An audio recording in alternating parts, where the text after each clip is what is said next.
Պարոն Փաշինյան, ձեզանից առաջ ձեր թիմակիցներն էին արցախցիներին ասում մնայիք, կռվեիք, չգայիք, դուք երևի գիտեք, որ 2023 թվականի սեպտեմբերի վերջին Արցախում ցեղասպանություն է եղել, միջազգային փորձագետներն են դա փաստել։ Ցեղասպանության պայմաններում մարդիկ կռվել են մինչև վերջ, ինչքան կարողացել են։ Հիմա մնայիք, չգայիք ասելով դուք ինչ նկատի ունեք, դուք եւ ԿՊԱ-կանները ԱԺ-նախագահ Ալեն Սիմոնյանն էր ասում, մնային մինչև վերջին արցախցին ցեղասպանվեին, սպանվեին, գերեվարվեին, որ չգիտեմ, այստեղ դուք լավ զգայիք, ինչ է ձեր ասածը, այս հարցի պատասխանն ենք ուզում ստանալ եւ մեկ հարց էլ միշտ դուք սպառնում եք, որ պատերազմ կլինի, ձեր ընդդիմախոսներն էլ ասում են, գիտեք ինչ կա, դուք եք վերել պատերազմը, ձեր օրոքը եղել, օրինակ երեք Արման Թաթոյանն ասում էր պատերազմի կուսակցությունը դուք եք, ասում են ինչի պաշտպանությունը, ինչու եք ձախողել պատերազմից հետո, որ այսօր էլ ասում եք, որ ամեն մեկը կարող է մեզ սպառնալ պատերազմով եւ ըստ էության դուք էլ դա օգտագործեք նախընտրական փուլում։ Շնորհակալություն։ Գիտեք, մենք ասում ենք, մեզ ասում ենք եւ ժամանակաշրջանը հարմար է, որպեսզի Հայաստանի Հանրապետության ժողովուրդը գնահատի։ Ի վերջո, ընտրությունը նաեւ բանավեճերը հանգուցալեցելու միջոց էր, չէ՞, որովհետեւ 2021 թվականին էլ 2018 թվականին էլ դրա մասին էր եւ թող խնդիրը այնա, մենք պետք է ակտիվ հաղորդակցության մեջ լինենք եւ գնահատվի դա։ Եվ մենք ժողովրդի հետ մեր ունեցածը կիսում ենք եւ մենք հանձնվում ենք ժողովրդի դատին, ինչպես դա արել ենք 2021 թվականին։ Մենք նախորդ անգամ քաղաքական որոշմամբ արտահերթ ընտրություններով, այս անգամ հերթական որոշմամբ եւ ժողովուրդը մեզ կդատի եւ ուզում եմ էլի վերահաստատել, որ ցանկացած որոշում, որը կայացնի Հայաստանի Հանրապետության ժողովուրդը, մենք այդ որոշմանը հնազանդ կերպով կենթարկվենք։ Ինչ վերաբերում է ձեր առաջին հարցին, գիտեք, պետքա ես չի ուզի այդ թեմային անդրադառնալ, բայց ուզում եմ ասել, որ 2023 թվականի իրադարձություններից հետո Հայաստանի Հանրապետության անվտանգության խորհրդում նիստ է եղել, որտեղ վերլուծվել են տեղի ունեցած մարտական գործողությունների արդյունքները եւ ես ուզում եմ շատ բան չկարողանալով բացել եւ ես ուզում եմ արձանագրել, որ այն պնդումները, չգիտեմ ոնց ասցիք, որ դրա մասին չի խոսքը, կռվելու եւ այլնի մասին պնդումները մեղմ ասած չեն համապատասխանում իրականությանը, որովհետև մեր հետախուզության եւ ոչ միայն հետախուզության ունեցած տվյալներով արկա զենք զինամթերքի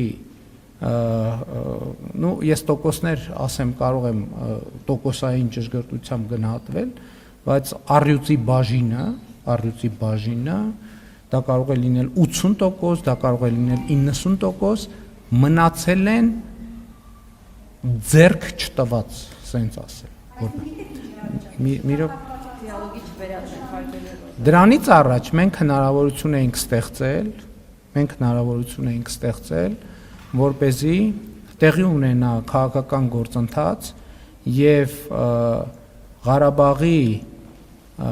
իշխող շրջանակի որոշ ներկայացուցիչներ ոչ միայն խոչընդոտեցին, այլև իրականացրեցին իշխանափոխություն Ղարաբաղում եւ Հայաստանի ազգային ժողովում շնորհավորում էին իրար եւ այդ շնորհավորանքներից հետո ընդամենը մի շաբաթ հետո տեղի ունեցավ այն իրադարձությունները, որ տեղի ունեցան։ Եթե հիմա 10 օր առաջ ասեինք, որ տեղի են ունենալու սուր իրադարձություններ, այս ամեն ինչ չնայած ասել ենք։ Ենթադրում եմ ազգային ժողովում այդ ժամանակ քաղաքացիական պայմանագիր խմբակցությունը շատ ակտիվ էր եւ տալիս էր գնահատականներ, թե դրա հետևանքները ինչ էր լինելու, եւ բայց ի հեճուկս այդ գնահատականների եւ զգուշացումների մարդիկ իրար շնորհավորում էին, ասում էին, որ հիմա տեսեք ինչ են անելու Ղարաբաղում, հաջորդիվ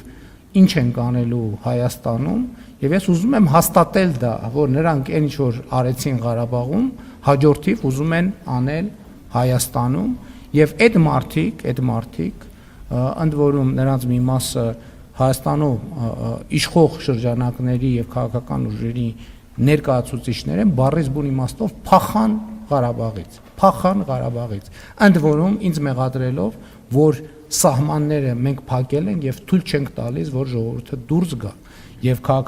ես նույնիսկ հիշում եմ քաղաքացիական հասարակության ներկայացուցիչների հետ, այդ ժամանակ ես Բաղրամյան 26-ում էի նստում,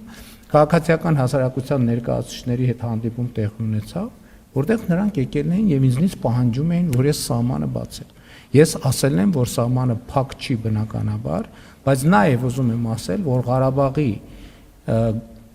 ներկայացուցիչներին ես այն ժամանակ զգուշացրել եմ, ասել եմ, եթե դուրս եկաք, իմացեք այլևս վերադարձի հնարավորություն չի լինելու։ Եվ ինչ վերաբերվում է ձեր գնահատականներին, գիտեք ինչ, մենք բավարար է արդեն մեր ժողովրդին սնենք նոր ցեղասպանությունների մասին տվյալներով։ Եվ ընդհանրապես այդ ցեղասպանությունների մրցավազքը պետքա դադարեցնել։ Ասենք, երբ որ մեր տարածաշրջանում բոլորը բոլորին մեղադրում են ցեղասպանությունների մեջ։ Եվ ելի եմ ասում, ցեղասպանությունների մասին խոսույթով մենք ստանում ենք կամ դժվար է ասել, որից հետո է եղել, ցեղասպանությունների մասին խոսույթով մենք ստանում ենք ցեղասպանությունների մասին խոսույթ, վերադարձի մասին խոսույթով մենք ստանում ենք վերադարձի մասին խոսույթ, եւ մենք ելի ասում եմ, այդ ամեն ինչը մի բանի մասին է։ Հայաստանի ժողովրդին, ներառյալ Ղարաբաղի ժողովրդին թույլ չտալ, որ խաղաղվեն, նրանց պահել պանդուխտի եւ գաղթականի կարգավիճակով, հույս տալով, թե էսա մի օր ցեղասպանությունը կճանաչի միջազգային հանրությունը, էսա մի օր Սևերի պայմանագիրը կաշխատի, էսա մի օր էս կլինի, էսա ես մեր քաղաքականությունը եւ ռազմավարությունը հետեւյալն է։ Մենք պետքա խաղաղվենք։ Հայաստանի ինչպես ժամանակին Չարենցն է ասել, կա Հայաստանի Հանրապետություն եւ ուրիշ ոչինչ։ Ուրեմն կենտրոնանում ենք Հայաստանի եւ տնավորվում ենք Հայաստանի Հանրապետությունում։ Իսկ այդ միֆերը կռվել են միջև վերջ եւ այլն եւ այլն։ Իմիջայլոց կարիքը լինի այդ տվյալները կգաղտնա։ Իմիջայլոց անհրաժեշտությունը լինի։ Ես համոզված եմ, այս խմորը ջուր կտանի, կթողենք, որ լավ տանի, որ Լեռնային Ղարաբաղի բանակցային գործընթացի փաստաթղթերի նման ճիշտ պահի ես կորոշեմ, երբ որոշում կայացնեմ, այդ ամեն ինչը հրապարակեմ։ Սուտ է, չի եղել տենց բան։ Չի եղել տենց բան։ Փախել են, ճողոպրել են։ Շնորհակալություն։ Հարգելի գործընկերներ, նախորդ անգամ շուրջ 1 տասնյակ գործընկերներ, այդ թվում դուք, հարգելի Ռոզա, իրավունք ունեցաք հարց հնչեցնելու ժամանակի սղության պատճառով։ Ասուլիսը տևելու է 1 ժամ, այնպես որ երբ որ ձեր հարցը հնչում է, որևէ մեկը չի միջամտում։ Խնդրում եմ դուք էլ ունեք։ Շնորհակալ եմ։ Ընդ որում փախել ճողոպրել են, այդ թվում։ Ընդ որում 44 օրյա պատերազմի ժամանակ էլ այն պլանի ներքո, որ այդ բանի այդ ճողոպրումը ներկայացվելու է որպես Հայաստանի կառավարության դավաճանություն եւ դրա բանի ծխածածկույթի ներքո Հայաստանի Հանրապետությունում իշխանապողություն են անելու։ Չկարողացան անել, գիտեք ինչ պատճառով։ Որովհետեւ իրանք ոչ Հայաստանի, ոչ էլ Ղարաբաղի ժողովուրդը չեն։ Այդ մարդիկ չեն ներկայացնում ու չեն ներկայացրել երբեք Հայաստանի եւ Ղարաբաղի ժողովրդին, որովհետեւ չեն ունեցել լեգիտիմություն։ Չեն ունեցել լեգիտիմություն։ Ժողովուրդը ոչ Ռոբերտ Քոչարյանին, ոչ Սերժ Սարգսյանին,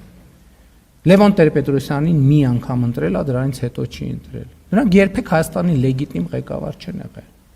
Եվ այդ է եղել պատճառը Ղարաբաղի վերջին ներկայացուցիչները, նրանք լեգիտիմություն չեն ունեցել ընդհանրապես։